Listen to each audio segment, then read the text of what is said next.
Polisi tetapkan Paman IS sebagai tersangka baru kasus pembunuhan Nia gadis penjual gorengan.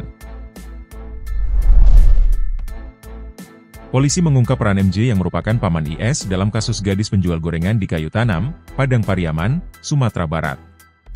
Awalnya dalam kasus pemerkosaan dan pembunuhan gadis penjual gorengan ini, MJ berstatus sebagai saksi. Setelah dilakukan penyidikan, melalui keterangan MJ dan IS dan saksi lain, pihak kepolisian menetapkan MJ sebagai tersangka. Dalam kasus ini MJ terbukti telah menyuruh IS untuk melarikan diri.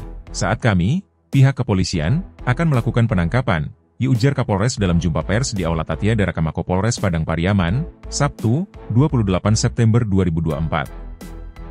Kini, pihak kepolisian menetapkan saksi kunci dalam kasus pemerkosaan dan pembunuhan gadis penjual gorengan sebagai tersangka dalam kasus perintangan penyidikan. Kapolres Padang Pariaman, AKBP Ahmad Faisal Amir, mengatakan, saksi kunci berinisial MJ merupakan paman tersangka utama kasus pemerkosaan dan pembunuhan yaitu IS. MJ dalam kasus pemerkosaan dan pembunuhan pada awalnya merupakan saksi kunci, karena MJ adalah orang terakhir yang melihat korban sebelum akhirnya dinyatakan hilang.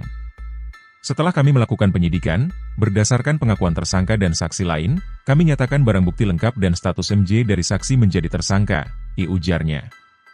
Berbeda dengan IS, MJ terjerat pasal 221 KUHP atas dasar menghalangi atau merintangi penyidikan saat pihak kepolisian hendak menangkap IS. 20 saksi diperiksa.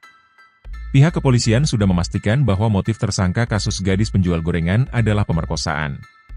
Kapolres Padang Pariaman AKBP Ahmad Faisal Amir mengatakan, berdasarkan hasil pemeriksaan pihaknya sudah jelas motif utama IS adalah pemerkosaan.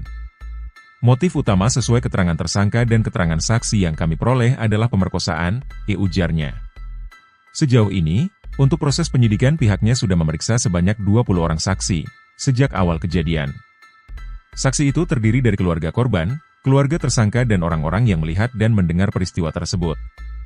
Setelah memastikan motif pelaku, Ahmad Faisal Amir menyebut saat ini pihaknya sedang mendalami apakah ada indikasi pembunuhan berencana dalam kasus ini.